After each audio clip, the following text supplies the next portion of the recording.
Okay, hey everyone. I'm Jeremiah Johnson, Chair of the Young Neurosurgeons Committee. We're here for the 9th installation of the NREF Young Neurosurgeons webinar series. Today we want to have an interactive session that allows the folks in the audience to chat it up with us, the Young Neurosurgeons Committee members. We'll see how this goes. We always go over this, so I'm not going to take too much time on it, but we just want to make sure we're being available with education information for people that want to go into neurosurgery or are already in neurosurgery and want to advance neurosurgery. Young Neurosurgeons Committee is a committee of the AANS. We're all elected by our peers nationally to be on the committee to help represent young neurosurgeons to the AANS, as well as we help develop future leaders in neurosurgery and allow young neurosurgeons to influence the direction of the field. AANS is a national and international organization focused on scientific and educational goals with more than 10,000 members worldwide, and actually several thousand medical student members and resident members. What is NREF? It's the philanthropic arm of the AANS. It is a 501c3 not-for-profit organization created by the AANS, and it helps support basic science, clinical research, as well as lifelong education to foster improved outcomes for our patients with neurological diseases. They do wonderful work for residents. In fact, the residents benefit from the majority of the donations to NREF. We're going to have a distinguished panel today. Myself as being the chair and the host, David Dornbos, who is a cerebrovascular endovascular fellow at Memphis, Tennessee. He is in the OR, he texted me, but will be out as soon as he can. Dr. Graffeo is a chief resident fellow at Mayo Clinic in Rochester, Minnesota. He is now joined us in the purple and orange hue of his home, I suspect. Karthik Madhavan, he's the director of minimally invasive spine surgery at Sanford Health in North Dakota. I saw him here. Karthik is I think in the doctor's lounge and drinking some coffee. Visish Srinivasan, he's a cerebrovascular fellow at the Barrow. He'll be spending several years there, and he is somehow masked and inside of a brain on our panel here. Shervin Rahimpour, chief resident at Duke University Medical Center, and he is also our earliest panelist to join us today, and I appreciate him being here. Jasmine Desarce, PGY5 at UCLA. She's here as well. And thanks for joining us, Jasmine. Joseph Lindsay, PGY2 at University of Michigan. And he is, looks like he's also maybe in the hospital. And thank you for joining us. All right, so, and the last person is Ana Guadalupe Rodriguez Armendariz. All right, I want to hear you say it one day, Ana, on here. She is helps us greatly, was one of the people that pitched the idea of this webinar series and does a lot of the hard behind the scenes work, along with Becky Sturr, who is here representing NREF. So thank you for all your hard work, Becky and Anna, to make this possible. From here, I want to go over a few things that we are going to try and work on today.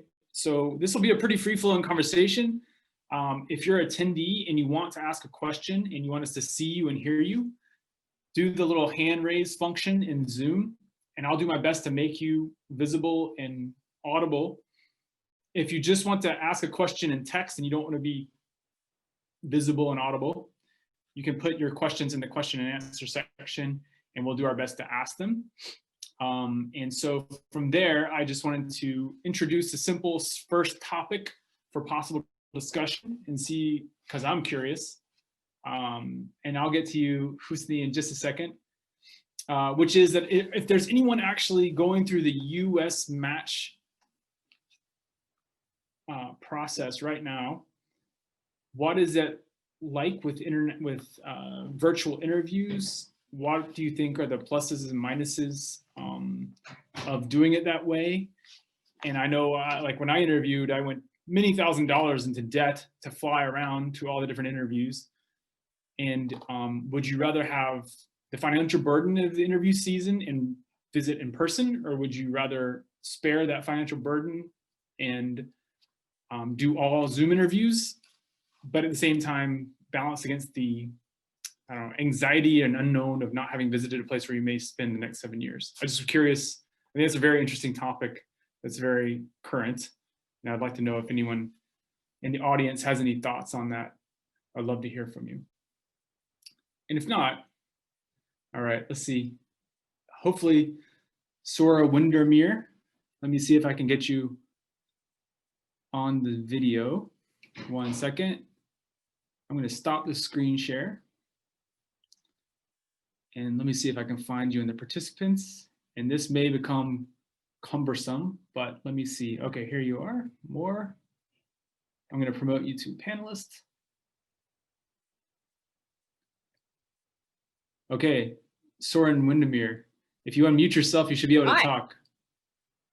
Hey. So yeah, I'm a fourth-year medical student applying in the match now, and honestly, I like the virtual format because, as one of my interviewers today was talking about, when we go to any program, we'll get to see the facility. A hospital is a hospital is a hospital, and with modern technology, I'm getting the same amount of information with Google Earth, Zillow, and predator.com as I would if I was actually in person. The only thing that I'm missing is actually getting to be in an OR and working with the residents and having someone scold me for doing something wrong. That is the one part that I don't know what I'm going to encounter in the coming 7 years. But otherwise. So I guess the question is though, on a regular interview, absent a sub-I at that institution, you wouldn't get that either necessarily. Exactly. So getting a lot of the same things I probably would in person, because you get to see the adorable attendings bumble their way through Zoom the way that we are, and and see which ones decide to take the time to deal with it, and the other ones are just like that'll just call in because they're like, not my problem. So yeah, interesting. If anybody else have any thoughts out there who's going through this process? All right. Do you, if you were given the option to go and interview in person right now, would you do so, or would you prefer Zoom if there was no COVID risk? I'd probably prefer Zoom. There's less scheduling on the side of the program, and some of the things I've heard about keeping the interviewees out drinking until 2 a.m. for a 7 a.m. interview. Some of the things I've heard about as the pluses of what you get during the in-person interview can be drawbacks for certain kinds of people. And so I think it makes it more accessible to a lot of other people, because while I was able to amass quite a nest egg preparing for this, a lot of other people weren't. So I admit reluctantly that it evens the playing field for a lot of people, and that's probably the best thing that we could hope for. Very good, very good. Vamsi Reddy, I think you raised your hand, and I promoted you to be able to speak if you would like to. Hey, everyone. I agree with Sonora to some extent. I think that definitely saves us a lot of money. You definitely get the majority of the experience. I do think you miss out on a lot of the intangibles that you would normally get in a place. Also, it's hard to see the culture as well as you would like to when it comes to like residents bickering, when it comes to those nights out when you're talking to residents. But overall, I do think it's a lot cheaper. I think something that'd be really cool for future years would be to kind of do a midway where it'd be like preliminary interviews over Zoom, and then cutting down the list of applicants, and then inviting whatever 20 applicants to come interview in person would be kind of cool. Yeah, I think that's actually one of the best ideas I've ever heard around this topic, is to have like 2 rounds of interviews to narrow things down. That's a really good suggestion.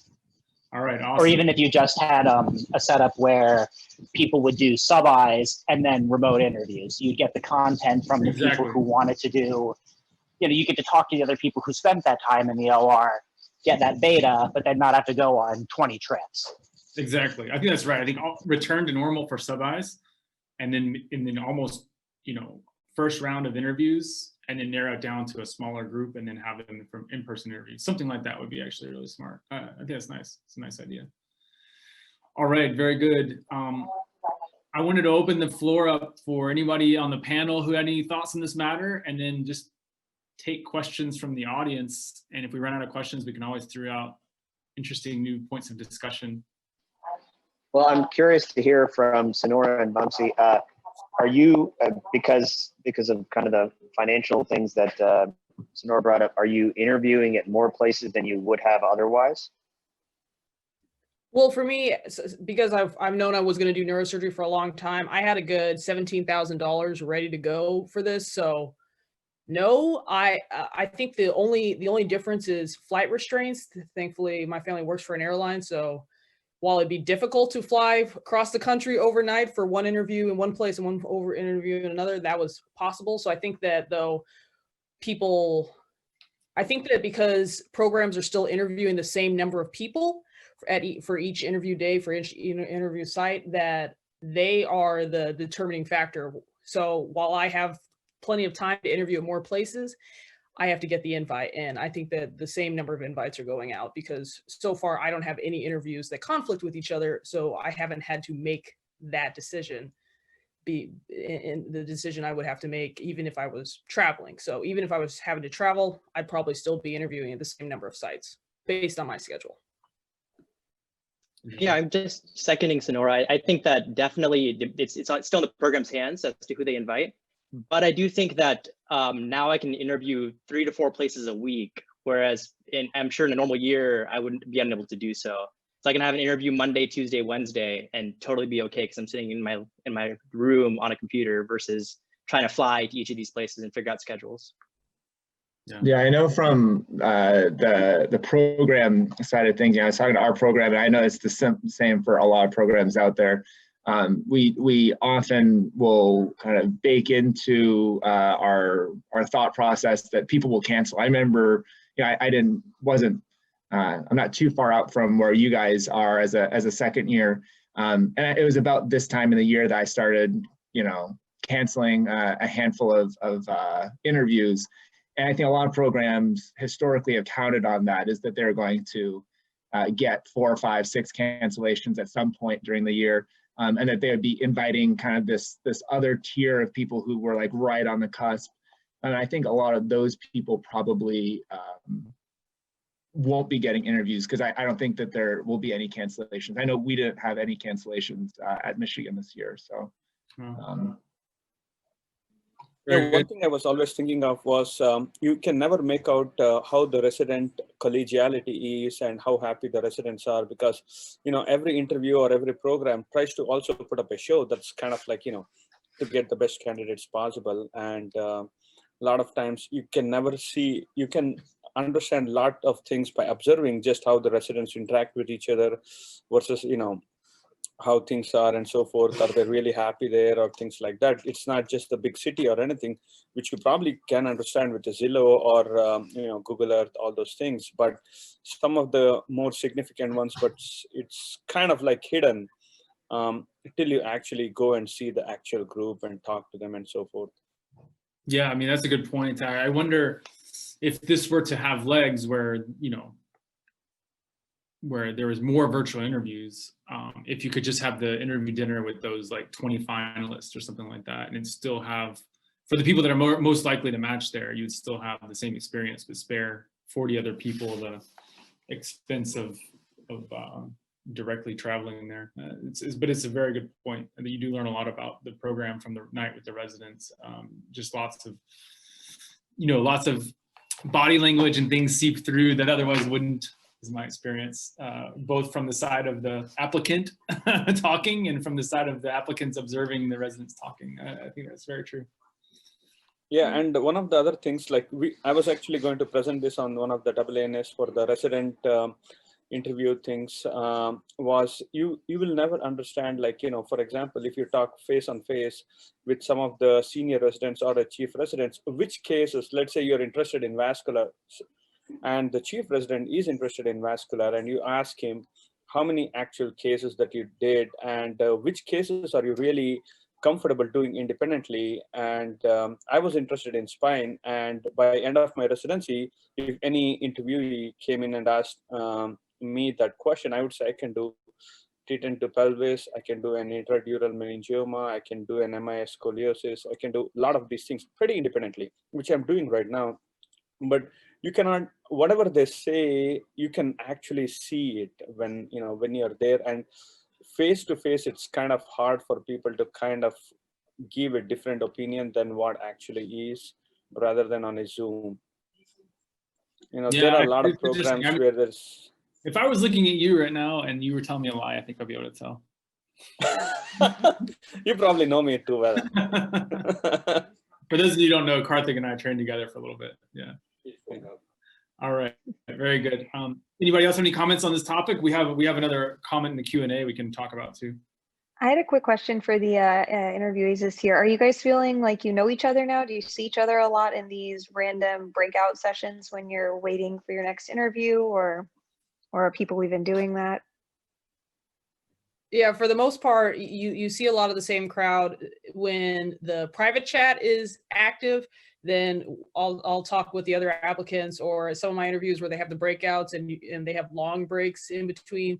You can chat with the other applicants. So there's a lot of applicants that you see over and over again, and that's nice because you'll at least hopefully know your co-intern when you start your first day in the trenches. So that's been fun. And instead of and when you meet someone on the interview trail, then you get their number, you're on the group meet. We have everyone on the group meet, so you can just find people and cyber stalk them that way until they become forced friends. And so I feel like we're getting to know everyone pretty well. I would actually, I think I actually have a different opinion for this one. I think that we're not getting to know people as well as we would have a normal year. Because I've heard that people meet their like best friends on the trail, and you meet people who you're gonna work with the rest of your life on the trail. And there's something, I've made a few great friends over interactions on Zoom, but I do think that you're missing out on a lot of people, especially all these people that you're gonna be, in theory, right, drinking the night before interviews with, and really getting to know in the trenches. So I think that's a little bit different this year. There's no drinking. I'm kidding. It's why I'm in such a good mood to see Shervin right now. He's my homie from my very first interview. Yeah, honestly, thanks, Chris. I appreciate that. So feelings very mutual. It really is a big bummer that I think that's the biggest element that's missing from doing all this. And I think saving, $17,000, Sonora, I think that's, I think that's great. But there's so many intangibles that that I think you gain from physically going somewhere, including this cat that's obscuring my camera, that you just that you can't replace. And if someone told me spend $17,000 and you can have Chris as a lifelong friend, I would take him up on it every time. Yeah, I think I wonder though, you're worth at least that. Would you put on the nice sweater for me? Yeah, I zipped it up and everything. Yeah. I wonder if the answer is this hybrid situation where like the top 25 actually go in person, and you'd still have some of that, but you wouldn't have to have the farm of like 60 people going and interviewing every year. I mean, it may cut down some of it. But. Do you think that would play into some kind of match rules or something by like interviewing a select group of people, but then also saying, okay, these are the actual people we're interested in? I mean, it's probably no different than than sending out interview invites and not inviting other people. But I wonder if that plays it. Right. I mean, I know the many residency selection final meetings I've sat in. You have a board of 40 people and you go through them all, but the majority of the people in the room don't really think that you're going to match anyone below like 20. So I wonder if that's an efficient thing, is to only invite that 20 for in-person interviews. I mean, it's not a bad idea. Vamsi, I'm fighting for your idea, man. The interesting thing though is just like all the same concerns that applicants have about interviewing with us, I think programs have about interviewing with applicants. I think you hit the nail on the head when you said they don't get to see how residents act outside the hospital, and we don't get to see how applicants act outside the hospital. I think in the past, we have put hard nose on people because of the residency interview dinners, not because of anything else that they did when they were on the interview day or anything like that. And so it might be hard to lop off half of your applicants just by Zoom interviews alone, if we're not seeing that sort of, telltale behavior or whatever outside the hospital setting. I don't know. It goes both ways. I mean, I remember one or two interviews 100%. That I was just like so bummed out by the either people who I encountered or the fact that nobody showed up to the dinner, that it really impacted my view of that program. Yeah. Yeah, on the other side, I mean, it took me like almost all of residency to pay off the loans I took to fly around to all these interviews, you know? So I don't know. I think it's an interesting idea. Yeah. You know, It's a burden for the programs too. It's a lot of extra money that they spend having that many people. yeah, it's Yeah, it's interesting. true. Yeah. Some of that money does go to resident wellness, though. I gotta say, I miss those interview dinners. I'm going to propose something. I don't actually believe this, but as a contrarian. So I don't know if anyone's read Malcolm Gladwell's recent book, Talking to Strangers. But in it, he sort of talks about how we may overestimate our ability to tell if someone is telling the truth, or to sort of figure someone out by meeting them alone. And in that short interaction, we put a lot of emphasis on that personal connection and knowing how someone is going to act, and in-person interviews. But a lot of bias comes out of in-person interviews, and we also tend to overestimate what we think we can figure out about a person in a short amount of time. So does anyone feel like maybe, we kind of get bamboozled in meeting some people face to face for a few minutes, and that having these Zoom interviews, or perhaps even a little more flat or blinded interviews, is actually beneficial? Yeah, that's interesting. I actually loved that book. I can't say I read it. I listened to it on audiobook when I was driving to and from work. But yeah, he also That's how he talks about intended it, I think, actually. Counts. But He does love the sound of his own voice. Yes. I love the sound of his voice too, though, so that's okay. You know? Oh, me too. He's an all-star. I think it's interesting also because he talks about how, you only need 10 or 20 seconds to form these opinions of people, and then they really just don't change after that. I think they were talking about that one example of classrooms. They were like grading teachers on a 20-second like snippet or a 10-second snippet of how good of a teacher they were, and they were actually pretty accurate. They were like close to what the outcomes were for how good these teachers are.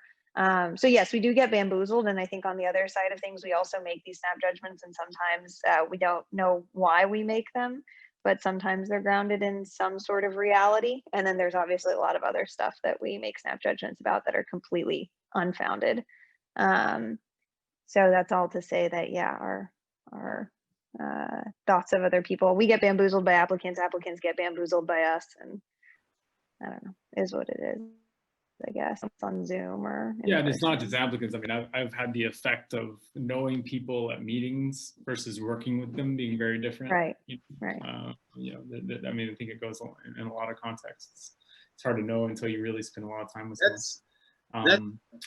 That's where I think like mentorship comes in really big this year. I mean, just the letters and also the phone calls you get from people are huge. I mean, then like this year, especially, like if you get a phone call, or when you're on the other side, if you call somebody else to let them know about an applicant that you have loved working with, like that goes tremendously further this year, just because I mean, now you can actually get a good feel for what that applicant's actually like, what that med student's actually like, from somebody that you trust. And it always, every year it's important. I feel like this year it's especially important because there's no other opportunity to actually meet these people and know what they're like.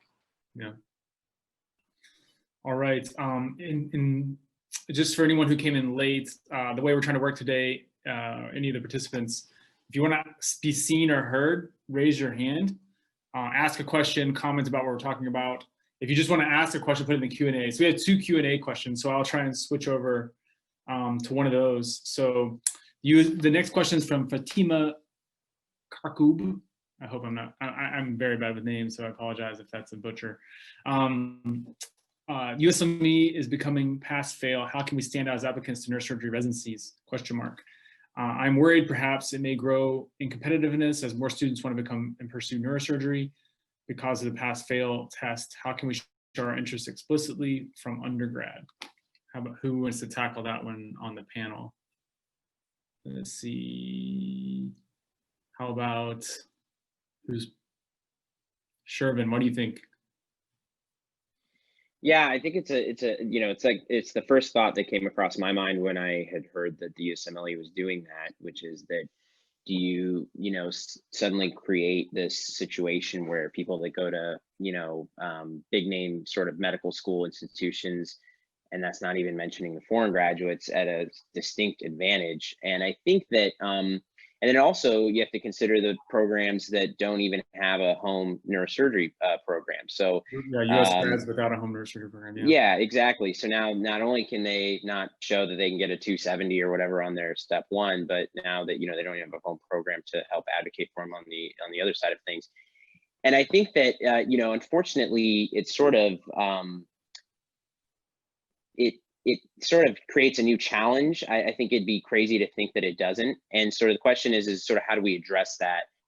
And I think right now with, you know, the way we're interacting with things, I've sort of done projects with medical students at other universities. I think there are plenty of avenues to try to get yourself involved as much as possible. And I think once COVID sort of resolves, ideally, then, you know, and travel becomes a normal thing again, then you can start actually being a part of other programs, actually doing sub-Is, you know, getting your name out there and getting the mentorship that you might not necessarily have at your home program. So I think, you know, and even honestly, I'll tell you, like, when I've been a part of our residency selection things, you know, I actually, correct me if I'm wrong, Jasmine, but I might have interviewed you. I don't know if I did, I don't remember, but like I don't remember. I'm sorry. No, but I don't remember what anybody's like step one scores are, but I just remember, like, for example, that Jasmine is a standout human being. I don't know anything, you know, so I think it's those interactions that really honestly count for a lot. And if you can get a 270, great, but I've never really had it be a part of, and I'm just saying that from a resident's perspective, like the definitive reason why somebody matches and why they don't match. I think there's so many other ways that people can stand out. But it does definitely create a small hurdle, but I think it's a hurdle that can be overcome. Yeah, I would agree with that. Oh, sorry, what was that? Yeah, go ahead. I was gonna pass it to you. Okay. If you did interview me, I'm very sorry. I'm sure that was extremely painful. You rocked it. The other thing I was going to say is I 100% agree. I don't think we very often remember what people's board scores were. Occasionally you'll have these people that have, like, you know, Shervin said, maybe a 270 or yeah, 270. And then you think, okay, well, maybe they're a little bit on the spectrum or something. How's it so good? No, I'm just kidding. The main thing I think that we take away from people is that they are people we can be around in residency. It's 7 years. It's a long time to be around someone who's teachable, somebody who takes criticism well, someone who's a hard worker, someone who's a team player. These are all things, the intangibles that we would love to know about a person before they enter residency. But unfortunately, we just have a bunch of metrics that are stand-ins for that. And that's why the personal recommendations are so helpful, because people have been around you and they can say, oh, you know, so-and-so actually is a team player. They stay late and they help out with cases. You know, they're always willing to step up and do such and such QA project or research paper, or whatever the case may be. For us, I think, and this might be different at other institutions, I think for us, the step scores are just sort of a preliminary way of sort of sorting people, because you have to have cutoffs in some regard. You get so many applications. If your board scores are really, really low, then, you know, maybe it would be difficult for you to then progress in the field, because you still have to take your other board exams as you go through your training. You know, you have to pass step 2, you have to pass step 3, you have to take your neurosurgery board exam. I mean, these are all things that require certain levels for you to get to. And if step 1 is a big hurdle for you, then maybe that's an indicator that the other ones will be a big hurdle for you too. So I think that's why some places use very, very low scores. Again, not moderate, but like low scores as sort of a cutoff. The other thing that people have been talking about is step 2 now may become more important. I know not all medical schools give you time to study for step 2 the way they give you time to study for step 1. But if everybody has just a pass-fail step 1 score, then, you know, step 2 becomes the new shoe-in score that people might start using. So that may be a thing to keep in mind as well. Don't just forget everything after you've taken step 1. So you can stand out on your step 2 score. You know, if you feel like you're one of these applicants that will get a 270, then go ahead and take step 2 early and submit it with your application. And that's definitely a way you can stand out. Other ways you can stand out are always through research projects, which we talk about a lot, you know, getting involved, like Shervin said, in departments earlier than later, being that med student who's always around, who's always interested, who's always engaged. Go to the grand rounds in the mornings, ask if you can shadow the residents, you know, see if you can get into cases, glom onto an attending, start a research project with one of them. Just be available. Just being that person who the department sees all the time, that familiarity will breed a certain level of trust in you just from being around. Simply that, just showing up does wonders for you. So don't underestimate that as well. Perfect. Any other panelists have any thoughts about this topic? I have some. I'll share. I'll save mine from the end though. Sure, I'll chime in from medical school that didn't put out a lot of students into neurosurgery at Drexel, and we had sort of an affiliate at Allegheny that was our so-called home program, but it was a little further away from our main campus and hard to establish that relationship. So I think it is somewhat of a disadvantage because just getting a high board score sort of puts you in the club, and then people start to look at your intangibles and your letters and your recommendations and things like that. But I think it just kind of shifts things to step 2, and that can serve as that initial gateway or hurdle that you have to jump over. But again, I don't know any of the board scores of my co-residents, or if I did look at them when I was interviewing, I don't remember them anymore. And all I remember is my conversation with them at the interview dinner, and kind of what we talked about, and those are the kind of things that your initial impressions kind of stick, and most of the time, contrary to what I said before, they actually turned out right. So most of the people that I remember meeting on the interview day when they came over to our place, it kind of turned out how I expected them to turn out, and it's been great. All right, I'll chime in. I think that's all valid points. So I'll take this stance. This is much debated about topic, from the program director down to the resident, down to the students. So I'll take the stance that step 1 is not a good metric, and this is actually very positive. So step 1 is a score about how well you can study for a basic science essentially test. It does have one very important thing that it tells you, which is that somebody can study very, very well for a test and put a lot of effort into studying. But beyond that, we found, at least in neurosurgery, that is not a good proxy for how well a neurosurgery resident will do in residency or in their career. But it is a proxy for how well they will do on their written neurosurgical boards, which, you have written and oral boards. All right. So I think everyone on the panelists thus so far is correct. This is probably going to shift the score attention from step 1 to probably step 2 with time, and or other things like recommendations, performance and sub-Is, etc. And I don't think that's necessarily bad. I think it's actually good, because I think step 2 is a more relevant exam to neurosurgical residency success than step 1. Of course, it hasn't been statistically proven, but at least it's closer than memorizing Krebs cycle, right? So I think it could be very good. I think it'll make people reevaluate how we select residents for interviews. And I think there has been times where people set a number on step 1 and say, below this, you're not going to get an interview, and above, you are. And I think that's probably not the best practice. I get it. You have to make a cutoff somewhere. But I don't know if that's really going to necessarily select you better residents doing it that way. That's my opinion. So I think we'll see how it evolves. When it comes to what effect will this have on students outside of, the major medical schools, like people that are U.S. medical schools without home programs, at their school, international medical graduates, DOs, etc.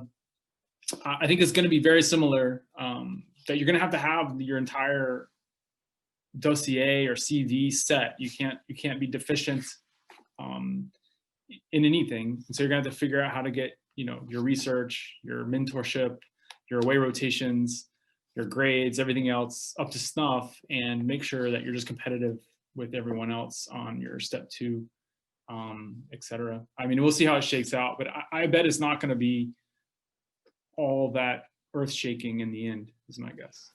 I think most it's of also the going to be a real international moving target. graduates. I mean,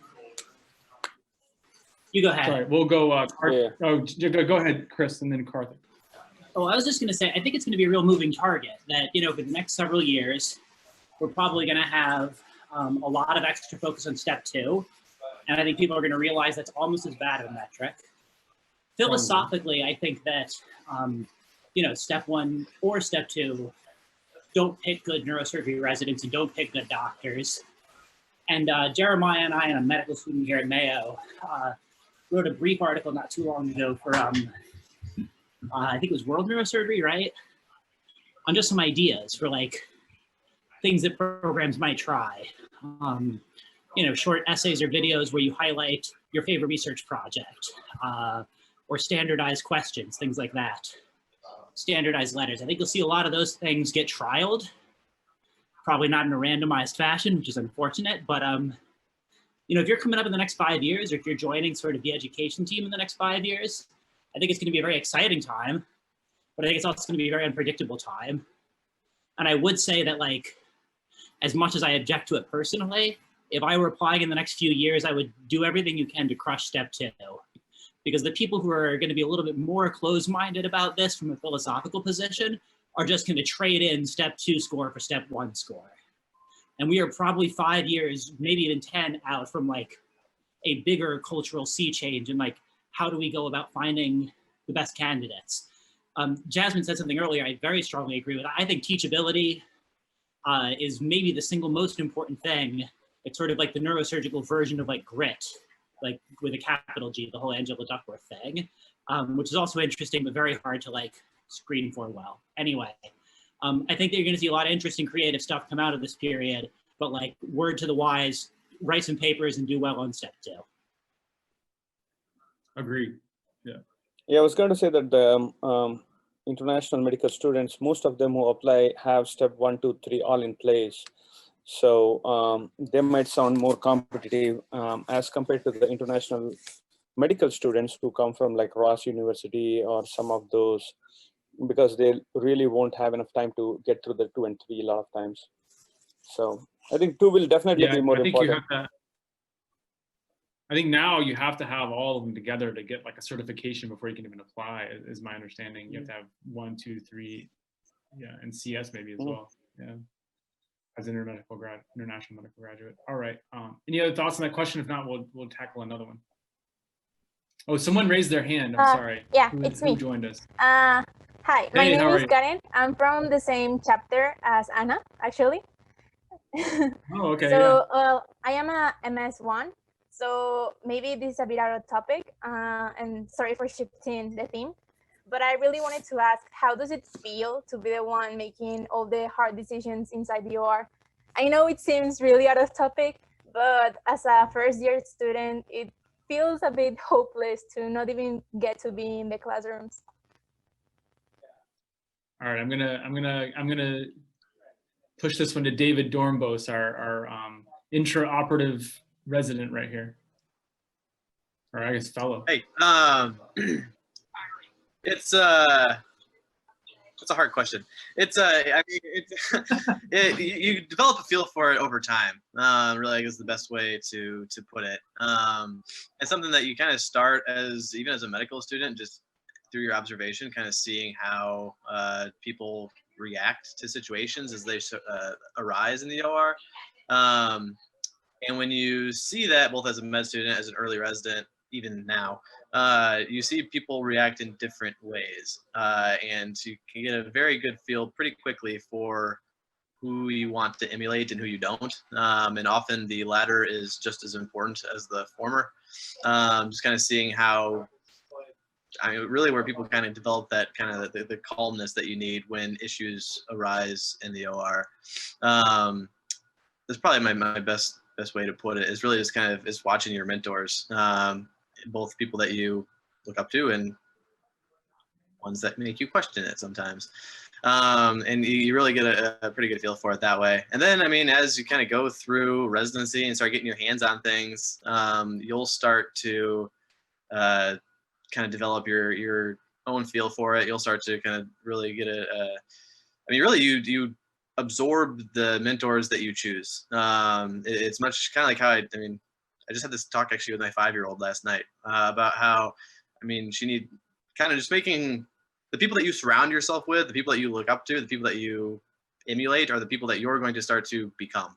And it's kind of the same thing in the OR. I mean, as you focus in on mentors and you kind of find people that you like the way they do things and continue to work with them and kind of take that on, that it kind of becomes your own personality with time. And yeah, so I guess choose your mentors wisely is probably my best little piece of advice for that one. But how about That's Visish? very true. Yeah. Or yeah, Jasmine, what do you think? Oh, I was just thinking about one of the people that I look up to, and David mentioned calmness. I think that's really important in the operative setting because more and more, whatever type of neurosurgery, well, we were just talking about this the other day, Dr. Johnson, whatever subspecialty of neurosurgery you go into, you're going to be working with a team. It doesn't matter which subspecialty it is. You're going to be working with a team in the OR, you're going to be working with a team outside of the OR for your diagnostic workup and all that. And it's incredibly important to have a good rapport with everybody. And I think calmness is one of the big things because it can get kind of stressful sometimes if you think about it too much, what's going on. And so just having that baseline persona, I think, is helpful. David mentioned that you start taking on the traits of your mentors. I think I've started having really bad dad jokes because that's how my mentor is. So I need to watch out for that. But Give us the best dad joke. No, I'm kidding. Oh, they're bad. Anyways, but yeah, I think that in general, it's very true. Everybody takes on things differently. I think I get extremely focused in the OR when I'm finally let loose to do something on my own. And it's not until later that I've scrubbed out and I realize I have huge, sweat stains or something. I was like, oh, okay, I guess I was a little bit nervous about that, but it went well. And, you're focused, and it's a totally different beast when you're doing it than when you're watching somebody else do it. And I think that's where the most learning for me has happened. That's when I really start integrating everything that I've seen and that I've learned and that I've read about is during those times. So it's really important times to have. Visish, Yeah. what do you think? Sure. A lot of the focus that you have to have in the OR really makes a lot of those worries just kind of go away. I mean, you're focused in on a case, especially more experience and know what once you know what the steps are and you're really focused in on kind of doing it the way that you've been taught, the way that you've been trained, when you're actually in there, a lot of that just kind of disappears. I mean, if you're sitting there dissecting out an aneurysm and it ruptures, it really, your heart might jump a little bit, but after you've kind of been in that situation and been taught kind of what to do next, how to get out of it, you really you just kind of focus in on what you're doing and what you need to do next. And it really, a lot of the outside kind of thoughts and concerns and worries and fears you might have really almost don't even come to the top because you know what you're supposed to do next and you just kind of focus in on that and everything else just kind of drifts away. But yeah, my editorialization. Yeah, I was going to give the same exact example, David. I was in the OR a couple days ago, and I was dissecting this ruptured aneurysm. And as I was kind of feeling arachnoid, I came to mind my first aneurysm. It was a pecan, and my first aneurysm was pecan, as most people's are. And I was just thinking about, that was an unruptured aneurysm, and I remember being so extra focused and worried as I was cutting the arachnoid right on the carotid. And, here I was just kind of relaxing, listening to music and just, cutting away. And then as I knew this thing was probably going to rupture on me, I was a little more focused and I was thinking about my first intraoperative rupture and how I dealt with it. And then, the thing ruptured on me and it was just sort of an instinct, put my hand out, got the temporary clip and put it on. And, only after I kind of scrubbed out, I was like, wow, that was like, not even that long ago, I had my first intraoperative rupture and, it was a lot more stressful and I was thinking about it the whole day. And this one was just like, instant put the clip on thing. And so with time and effort, the point is like, if you do these things that the other panelists mentioned, you just are really watching other people and trying to learn with essentially just time. What once was kind of awe-inspiring and scary will just become routine, and that's just the process.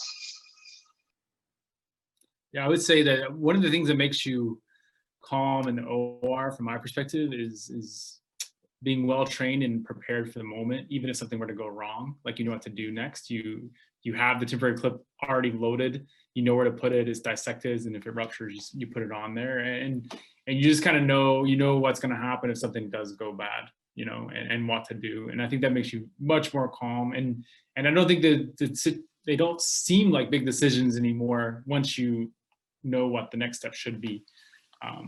Right, so you're in the OR and you have to make a big decision, and it's just a decision that makes the most sense for the situation. And like everyone said, it's a process. As long as you're not making decisions way out of your league, and if you're unsure, then you're going to be nervous. But if you're sure what the next best step is, then it makes a lot of sense. There's a great line from The Sun Also Rises, the old Ernest Hemingway novel, that one of my favorite it's books, about someone Graffeo. becoming poor, so not exactly applicable, but the line, like someone asked them, like, how did you guys lose your wealth? And they said, slowly, then quickly. It's like that, like slowly you build up all, like it's why it's a 7-year training program. You build the building blocks you need to maintain composure, the technical skills, the decision-making abilities, and then all of a sudden you're in the chair and you make the decision. It's as though you didn't have to think about it at all. You're on instincts at a certain level because you've accumulated experience. Right. My favorite line from that book is, I wish I lost all my money so that I could show that guy who was anyway, if you know the book, you know what I'm talking about. Yeah. I wish I was poor so I could show that guy. Anyway. Okay, so maybe we'll alternate. So let's see, let's see, I had a question I want to answer. Okay, where there was a question on here, maybe it was answered. So I'll let that stand. Samantha Lyons asked about what about being ambidextrous in the OR? Are you practicing to that specifically or not? Joseph Lindsay, are you just practicing being able to operate, or are you practicing being ambidextrous?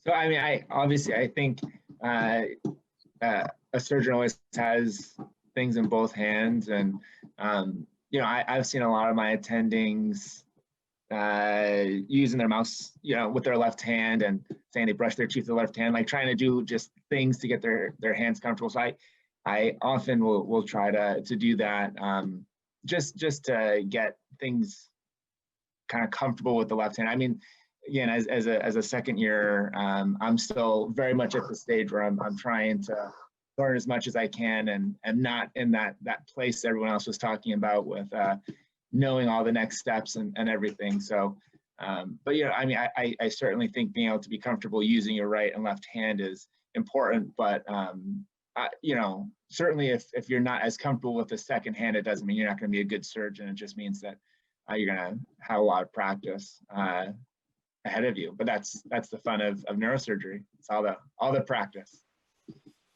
Is the question answer a lefty or a righty? That matters. No, right. I kind of remember when I was trying to do an ACDF and taking the PLL down and trying to bite the top and bottom with 2 different hands. I was switching hands with the Kerrison. And then one of my attendings, Dr. Mike Wang, he said, just if you want to train one hand, and the other hand, you have to train it for the suction.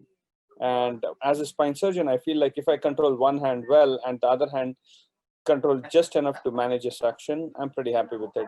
I mean, it might be different for the vascular surgeons, but this is my take on spine. It's interesting you mentioned that, Karthik. I really thought an emphasis in my fellowship here would be ambidexterity, but no, surprisingly, Dr. Lawton he almost always clips with his left hand, which is his dominant hand, but he is excellent with the suction in the other hand. So good point. All right, David Dornbos, what is your thoughts on this? Yeah, kind of same as Karthik. I remember I was like a second year, and I was in a big spine case with one of our spine guys back at Ohio State, and he was talking to me about how I needed to get better with my left hand. And his recommendation was to always eat with my left hand. So I always use a fork, always use a spoon in the left hand. I did it for a while, and then in your second and third year residency, you don't have a whole lot of time to eat all the time, and I would just get frustrated because I was starving and I just wanted to eat quickly. So I gave that up. And what I've learned, I mean, it's the same thing. It's you're going to use both your hands in the OR. That's something that you kind of have to learn how to do. But my hands do. They both know how to do different things. I mean, my left hand I use for certain things. My right hand I use for certain things. They complement each other. It's as you do hundreds and then thousands of cases, you're going to get that muscle memory for each of your hands. And I've clipping an aneurysm. Sometimes I do clip it left-handed because I have to because of the angles and whatever else, and it goes fine. I mean, it's really not. It's not that much more difficult doing it with my left hand than my right hand. It's a little bit harder and feels a little awkward, but it goes okay. And even actually just today, I was teaching one of the residents how to do just simple diagnostic angiogram and kind of explaining to him how I use my left and my right hands differently, even while just using catheters, but just they complement each other. I don't necessarily need to be purely ambidextrous. You do need to use two hands though.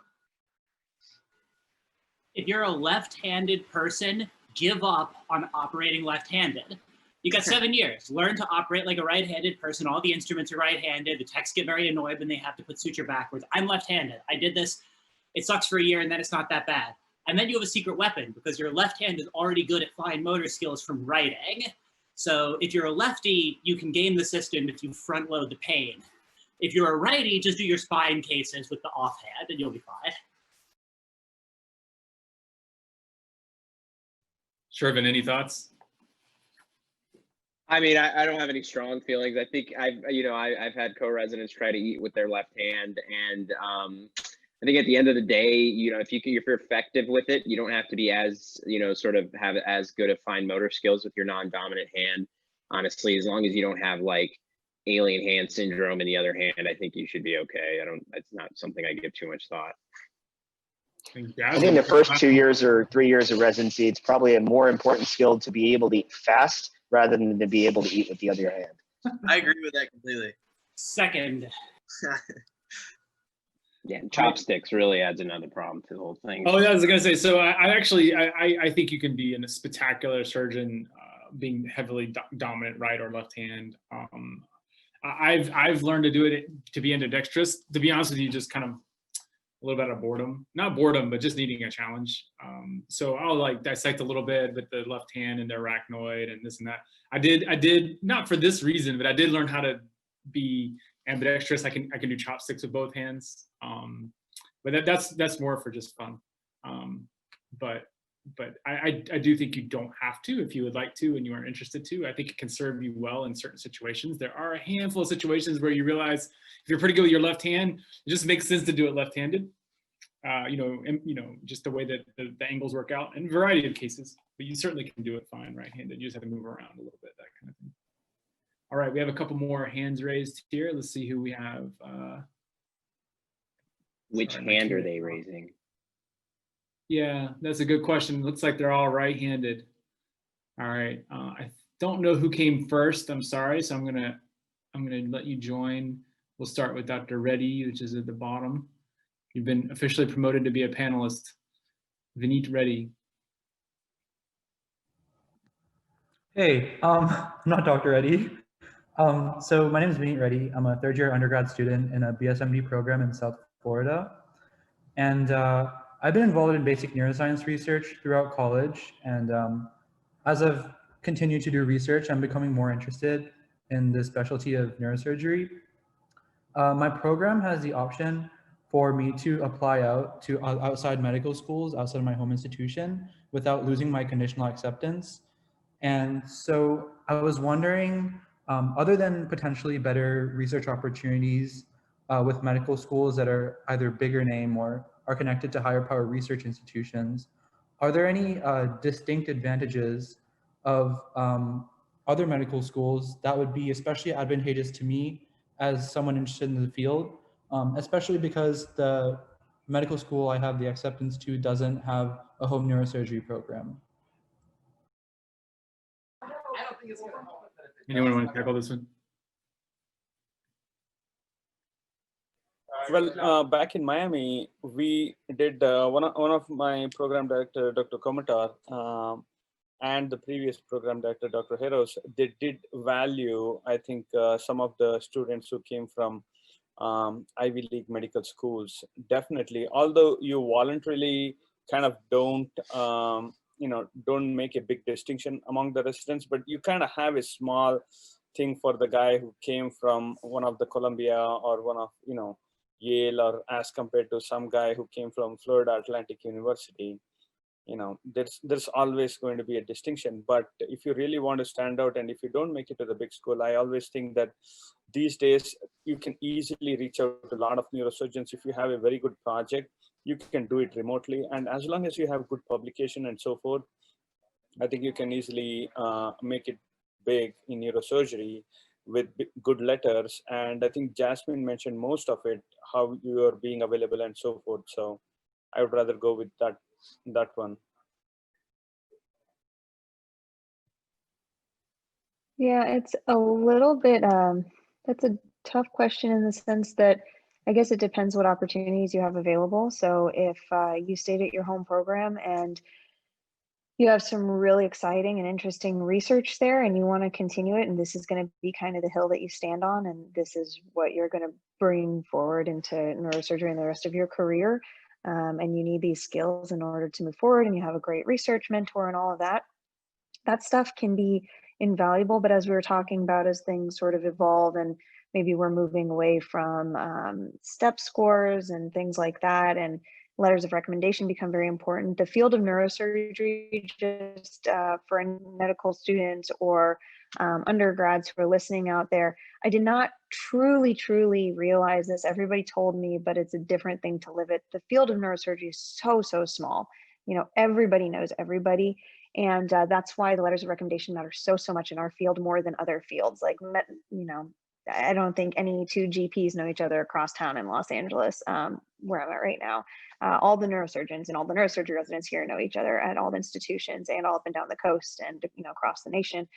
And so those letters of rec specifically from neurosurgeons are very important. So like you're saying, it'll be important to make those connections at other locations to other neurosurgeons if you decide to stay at a place that doesn't have a home neurosurgery program. But again, if that's where all of your research is and that's where you're going to get your best work done, then maybe that's a good option for you. The other thing I would say, applying to neurosurgery in general, it takes planning. It's hard to go ahead and just apply to it willy-nilly and decide to do it your third year of medical school. It's done, 100% it's done. But I think that oftentimes it can behoove you to plan these things ahead of time. So if you're thinking about these things now already, then that gives you a long runway to figure out all the other little gaps that you might need to fill in. So good for you for thinking about this early. The other thing I will say is in terms of mentorship, you still want to find a resident or an attending, not only just so that they can write you a good letter of recommendation, but so that you can get the ins and outs of what you need to do in medical school in order to get to the next steps, or even in undergrad to get to the next steps. That can be really beneficial too. I think that's great advice. Okay, let's see. Next up is going to be Miguel Quintero. You're going to become a panelist here in a moment. All right, Miguel. Hi, how are you? Hi, how are you? Yeah, my name is Miguel Quintero. I'm an IMG from Colombia, currently working at Cedars-Sinai. And I wanted to ask you guys, what do you think was the biggest challenge you all had when you were a PGY1? What was your hardest thing you encountered when you became a PGY1? All right, Joseph Lindsay's our man here. He's a PGY2. He probably knows. So for me, honestly, I really liked PGY1. Michigan treats us really well as interns. I mean, I think that there's a big jump from you being a medical student where you're, for the most part, just observing and to then going and being in charge of patients and being able to put in orders. And Michigan, and I think at most places, you get into the OR and you're putting in Ventrix and you're putting in ICP monitors, and people are actually starting to rely on you. And so that's you know, certainly a new thing. I don't know if I would call it difficult, but it is a new layer of responsibility that is ultimately why you go into neurosurgery, is so that you can do those kinds of things.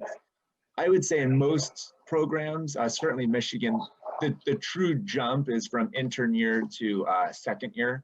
Second year tends to be a much harder year. You're taking call a lot. You're on your own, making decisions and communicating directly with you know, attendings and stuff. Where intern year you tend to be in, at least again here at Michigan, a lot of time in the ICU, working with nurse practitioners and working with the neuro ICU team. But yeah, I would say that if it was something difficult about intern year, it's that first bit of responsibility where you're really kind of in charge. Perfect. Anybody else have any thoughts about that one? That's a perfect Joey Lindsay question. All right, next up is Samuel Bohr. What is your question? Hi.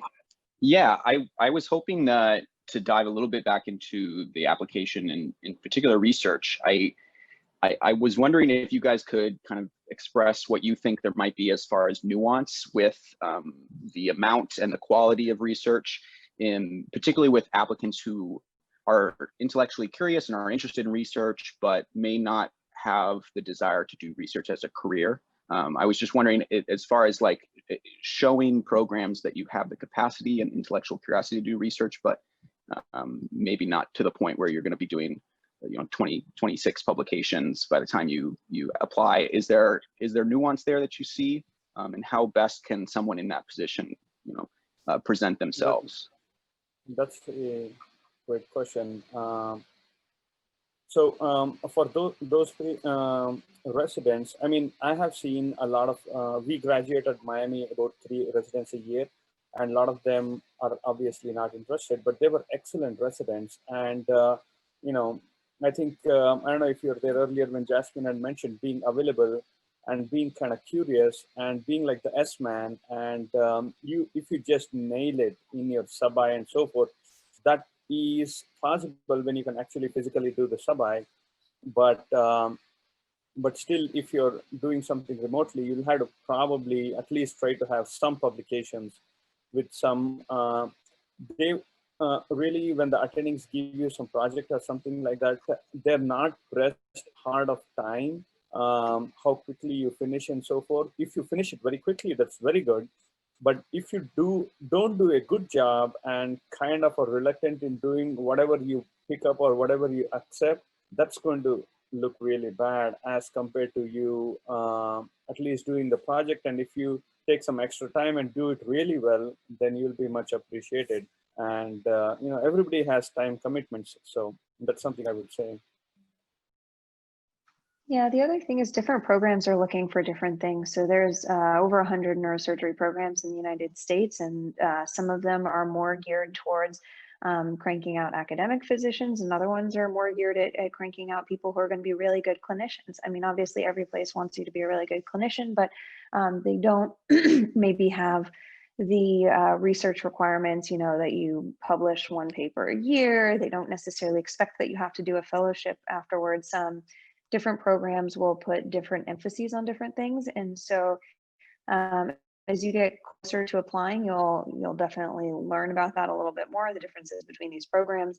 And majority of neurosurgeons are not in academic neurosurgery. They don't end up doing you know, research for the rest of their life.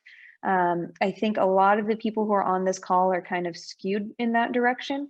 So we definitely shouldn't bias you by, you know, by saying that that's what you have to do in the future. And so there's a variety of options out there for you.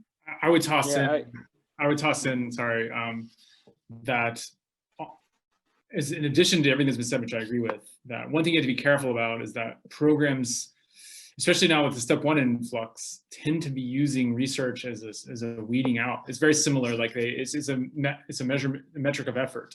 So not of intellect or where you want to go with your career. So I think if you have average board score with everyone else and you have 0 publications, 0 abstracts, and someone else has the exact same score as you and everything else the same as you, and they have 5 papers and 10 abstracts, then they're going to win out, you know? So that's the thing I would caution you about, even if you don't have that lifetime interest. You know, it is a hard thing that it demonstrates effort. And to be honest with you, people want people that are excellent, that can do it, you know, that can prove they can do it. Even if they don't want to do it, they can do it, you know? They have the intellectual horsepower to do it. So, and really it's just grit and dedication. Yeah, I think if you're passionate about something else that is very impressive, that you have like a thing to your name that like, I'm really interested in global neurosurgery. I started a nonprofit. Like, you know, I have this outreach organization for trauma in cities or whatever.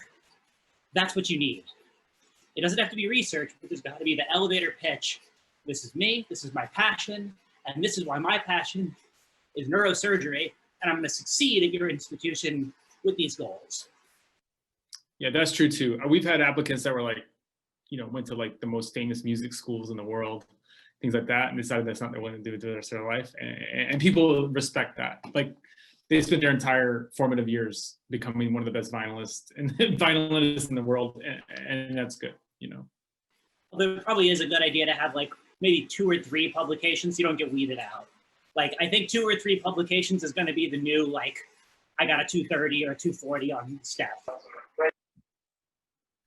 Yeah, I mean, it definitely shows a level of just investment. I mean, it's kind of like what Jazz said earlier. I mean, it really is like, I mean, it shows that you're invested, you want to do neurosurgery. It shows a level of effort that, especially now actually like in the Zoom era where you can't meet these people and see people, it's, I mean, it gives you the opportunity to see that they're passionate, at least passionate enough about neurosurgery to take the time to get some publications. So I think, yeah, like everybody said, at least a couple is going to be a bare minimum requirement. I will say, while I don't personally, actually I personally strongly disagree with this, but the majority of neurosurgeons, at least that I've worked with, they tend to prefer quantity over necessarily quality of publications. So you can have somebody who has a nice JAMA Neurology publication, very high impact factor, great paper, and they've got like that and maybe like a, I don't know, some other paper in a decent journal. And they'll have somebody else who will walk in like 24 publications in these kind of obscure journals, and seems like at least half the attendings are like, yeah, but look at the 24, that's a really big number. I personally very strongly disagree with that, but it certainly seems like quantity is preferred. That being said, I mean, if you do both, go that route. But yeah, if you have like more than 20 publication, I think a lot of attendings never even look at all the publication. They look at the top 2, 3, 4 papers and then go from it. Yeah, another thing I'd add is that one of the reasons that research is kind of, you know, not a requirement, but is liked or admired, or, you know, is part of the weeding out mechanism, is that you do as a neurosurgeon have to be sophisticated enough to interpret literature. So I think most people think if you can write literature, you probably can like reasonably interpret literature. So you're gonna have to be doing that for the rest of your life. Which is a terrible assumption. It's a terrible assumption, but I think that it is the best proxy we have, right? I mean, you do have to be able to have like a basic understanding of the methods and the results and a little bit of statistics to interpret literature throughout the rest of your career. But I think that's one of the reasons that it's encouraged.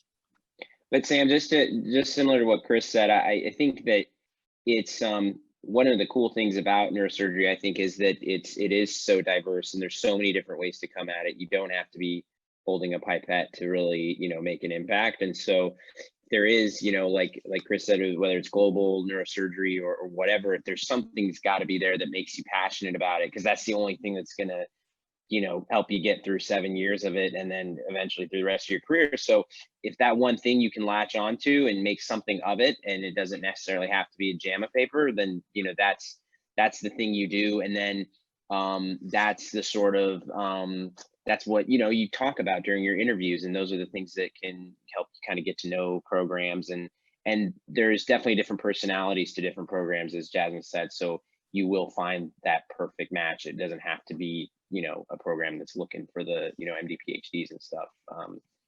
You'll become a great neurosurgeon elsewhere. Yeah, and just to really reiterate what Shervin just said, the reason why everybody is mentioning passion is because that's just what it takes to get through it all. You know, it's long hours. Sometimes it's really sad cases that you're dealing with. Sometimes it's really stressful things that you're dealing with. But if you have that inner drive and there's some other reason that's bringing you to the table every single day, and other people can see that, then, and they know that you're excited about it and that you want to be there. One, it's awesome to have co-residents that are like that. Two, it's awesome to have an attending that's like that. And then three, it's going to keep you going for the rest of your career, like Shervin said. So that's why passion specifically for neurosurgery is something that we just talk about like nonstop, because it's really just essential for our field. You don't have to love research, but you have to love neurosurgery, and you have to prove that you love neurosurgery. You just can't say, hey, I think brains are really cool. Yeah, which they are, but. The coolest and so weird. All right, I'm gonna say that we've really fully explored that topic, and great question, Samuel. Thank you. Arjun Adappa. How are you? Hi, everyone. Hey, my name is Arjun. I'm a fourth year med student at Michigan, taking a leave of absence for a master's degree right now. But a question I had was related to something that Jasmine had mentioned, which I think is still relevant for me, even though I'm a fourth year, but especially younger students, which is in the era of COVID, you know, being that student who can be, you know, present amongst the residents and attendings in the department, show themselves, demonstrate interest, you know, without being physically there. Obviously, there's, you know, the opportunity to perform research remotely, which is, I think, a great way. But, you know, what do you all think about how students can demonstrate their interests and their availability and their just being around when we can't, you know, interact with folks in person? I think most departments are all holding their academic conferences by Zoom, and so, you know, everyone sees who's logging on, and, you know, you can still join in those conferences. You're going to learn from them and kind of get to know the residents and the faculty that way. It's not as good as being there in person, but I think that people are going to notice that that you're joining in, and then you know, as you start to speak with them outside or working on your research projects, you know, they'll know that you were involved. So it's not ideal, but I think for the time being, you can absolutely stay connected. Some institutions may also have like anatomy labs or things like that. They might be limited in terms of the numbers. So I know every month we still have our anatomy labs, and there's only a certain number of people who can go in at a time and things like that, but that's something that's still open as well. So that would be another option. I 100% agree. Zooms, you can get into any department's Zoom if you want to at this point. Just reach out to any resident that you can find and see if you can sit in on one of their grant rounds 1 week. Yeah. Yeah, and then make sure whatever project you take, you finish it. Don't leave halfway and things like that. Correct. Correct. So no, important. Yeah. If you're going to take something on, you got to follow through. Yeah. The other thing is that respond to emails. Respond to emails. Be reliable. Be affable. Yeah. When the vaccine is already out, I'm hopeful that this, you know, the medical professionals and students will be some of the earlier people, obviously, and this won't be an issue for too much longer, because it is a real limiting problem. There's no question about it. I did have one interesting question that I wanted to get to from the Q&A portion. They were asking about shadowing as a undergrad, and what you would want to see from an undergrad interested in neurosurgery. Any thoughts on undergrads getting into medical school / neurosurgery? Is it too far away from them to be thinking about neurosurgery? No, I don't think it's too far away, because if you look at a lot of big companies like Google, Amazon, and all those things, they give a lot of most difficult problems to their new guys, because it's like bringing in a new legs on a soccer or something like that. So they're kind of not institutionalized, you know, like you see in Shawshank Redemption. It's like they still have an open-minded approach to a lot of different things. So I would be 100% open for, like, anybody to try to follow or things like that, because they are, and I'd always, there's a proverb in my native language, the flexibility of a sapling is lost when in the formation of a tree. And that's something I always think about. Our mind is pretty similar. It's a good idea. Anybody else have any other thoughts about that? Yeah, that really speaks to the metaphor as neurosurgery of 7 years being in jail.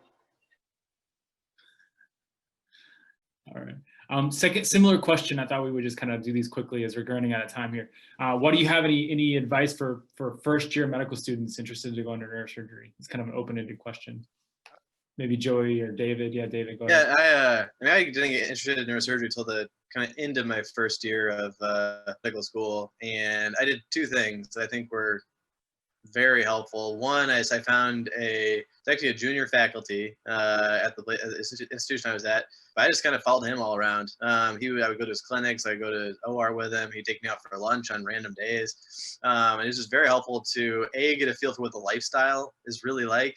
And B was, it just gave me an opportunity to get a good mentor that then really went to bat for me when I was applying later. Then the other thing I would say is if you think neurosurgery is what you want to do, I would start getting involved in research very early. If you end up deciding you want to do something else, neurosurgery is probably going to be one of the most difficult subspecialties that you're going to try and get into. There's others that are also just as competitive, but it's going to be towards the top. So the angle I took was if neurosurgery is the most competitive thing that I'm interested in, that's what I should do research in, because that's what I'm going to need to have publications in if I want to be successful and actually match into it. So around that same time, I got involved in a lab pretty quickly, and it's also, I guess, a little bit self-serving in a way. Also then because I started doing research, then I liked the research, and then I was more hooked into neurosurgery. But I think both of those were really helpful early on, as soon as I started to develop a little interest. Yeah, and I agree with everything David said. So I was someone who came into medical school with a strong desire to go into neurosurgery. But I did the same thing. I kind of hooked on to a fairly junior faculty member in a special subspecialty that I thought was interesting, and was able to get involved in research. And because I got involved in the research, I got more interested in neurosurgery. It was a little bit of a self-fulfilling thing. But other than doing those things, the only other recommendation I'd have is just to keep your eyes open, because neurosurgery is a wonderful specialty, and it's a wonderful thing to go into. It's also a hard thing to go into, and you make a lot of sacrifices. So, I would make sure that it's what you want. But if it is, then yeah, just going all in and doing everything you can. And then I would say on the, Go ahead, Jess. Oh, I was just going to say the exact converse too. That's 100% true. And then the converse is true as well. You're not going to be a resident for forever. You're going to be an attending, and there's 7 subspecialties within neurosurgery and hundreds of ways to practice it when you become an attending. We're very fortunate. We get to see 5 different hospitals and everything from a academic to a private setting. And it's remarkable how different people's schedules are, and their daily cases that they do, and how they structure their time during the week between clinic and research days and academic days and administrative days and whatever you want to do. So just keep in mind there's a lot of flexibility on the other end of things. So definitely talk to senior residents and attendings and things like that about different ways of practicing when you get to the other side. I think all is great advice. I would just say just to make sure everybody's on the same field there, we had the second webinar, it's on YouTube, and also just make sure you're targeting on the metrics that allow people to match, do some research that people said, have good grades, have good scores, etc. So everybody needs to have like a certain baseline of this CV in addition to excelling and things like that. But I have no doubt that getting early exposure to neurosurgery through local mentors, if possible, is probably one of the more important. And shop around a little bit, like go to the OR, see what neurosurgery is all about, and check out a couple other specialties too.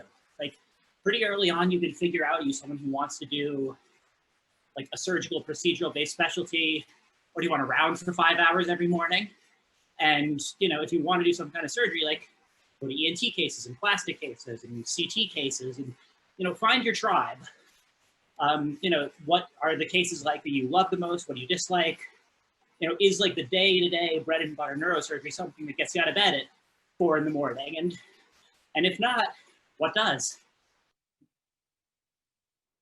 Yeah, agree. Exposure to as much as possible in medical school, very important. Very important.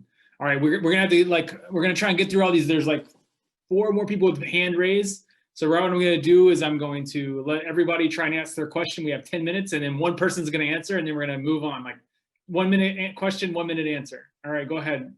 Vance, Hey again, quick question about just getting involved in organized neurosurgery. So do you have any advice for medical students and residents trying to get involved early in organized neurosurgery? And also, does where you go to residency impact, like, does it open or close any doors in terms of getting involved in like YNS and AANS and CNS? So I think the mission fellowship for the YNC is currently open. We just sent out an application for the 2 medical student representatives. Those are both awesome ways to get involved. There's been a lot of medical students, Anna being one of them, Sammy, who's on this call, who haven't been officially elected onto the YNC, who have gotten involved. You can certainly email any of us panelists if there are things that you are interested in. And so I think those are great opportunities to get involved.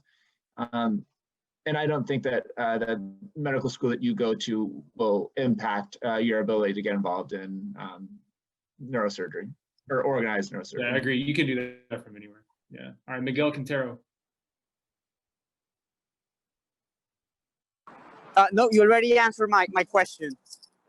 All right, no worries. All right, next is going to be, let's see, is it going to pop up here? There he goes. Where did you go, my friend? There he is. Mamodu. Hey, my name is Mamodu. You can call me Gobi. Okay. I am a first year student at Michigan State University. I'm from Gambia, West Africa.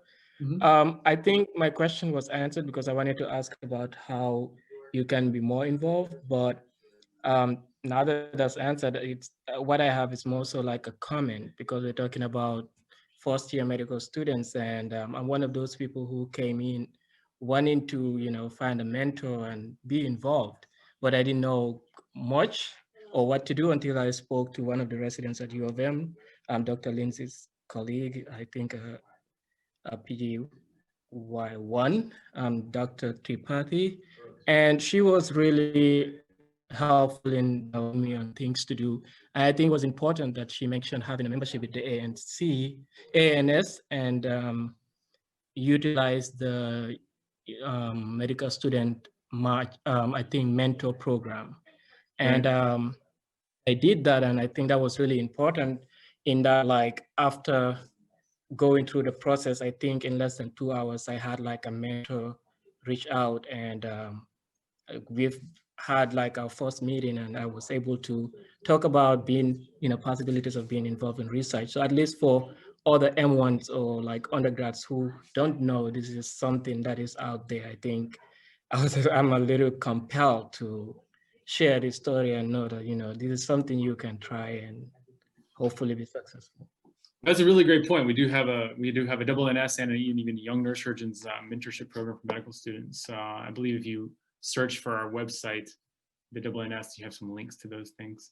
Jonte Desiree, I think will have to be our last question. I think we're almost out of time. Hey, you're muted. There you go. I see that.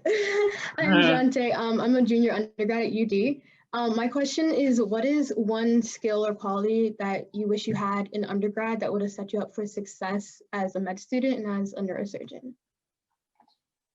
I'll tackle that one first, and we have one other person. I would say there's 2 things. One, when I was a medical student, I did not understand the importance of very high level mentorship. Mentors kind of that are in the realm of where you want to go.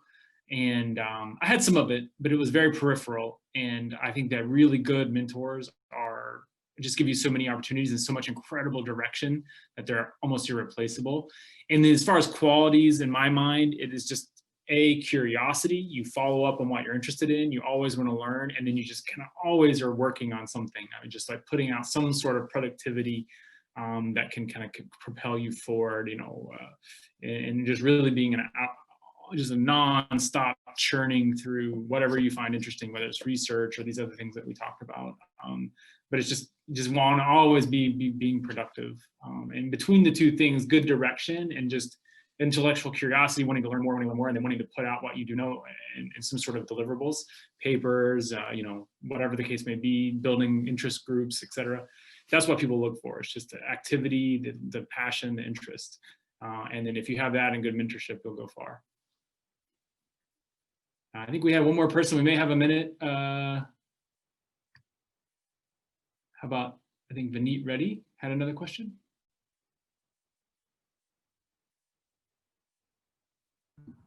Hey, so I'll ask a question quickly. As someone interested in academic medicine and having a 50-50 split between research and practice, how necessary is a PhD, potentially through MD PhD programs, in order to do neurosurgery research? And does it affect your chance of getting grants for neurosurgery research? Good question. Who's going to tackle that one? This Sure, is covered a I'll little bit in our oncology lecture, by the way. I'll take a stab at it. So I think, you know, there have been a couple of papers in the past couple of years on predictors of going into academic neurosurgery and predictors of getting an NIH grant as a neurosurgeon. And so having an MD PhD is a predictor of both, I think, from a couple of those papers that have been done. But it's not a massive effect size. I wish I could kind of cite it off the top of my head. I can't.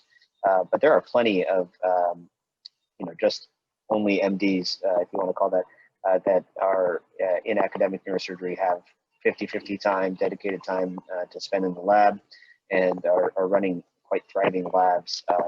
Luckily, in residency, I was able to see them. You know, I'm someone who would like to do some time in the lab, maybe not 50-50, but there are plenty of people that, you know, several of the mentors I had in residency were running labs with an MD and no PhD, and so that's plenty possible.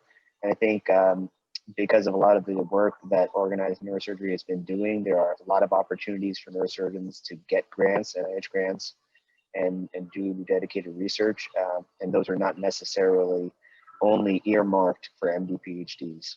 So plenty of opportunities either way. So I think the short answer is, if you want to do that, you should do it because you want to do it, not do it because of the long-term end goal of wanting to be an academic researcher. If you really like the research and you feel like you want to spend some of your life dedicated to doing that now, then you should go.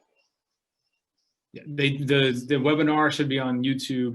Ganesh Rao and Gabriel Zada, the tumor one, talks a lot about this.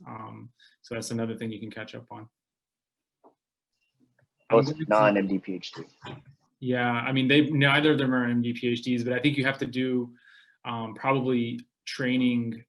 Make sure you go to a program that will allow you to do high-level science training during your middle years of your residency. I think that's the way to go. If you don't have to do a PhD, but you do have to achieve that. I think to have someone, there's only a select group of people that are given the support to have that kind of time and support their salary to do research at a high level, and you have to prove that you've got the skill set to do it. And I think if you're either the PhD route or the have a very serious scientific couple years in the middle of your training is the other way to do it.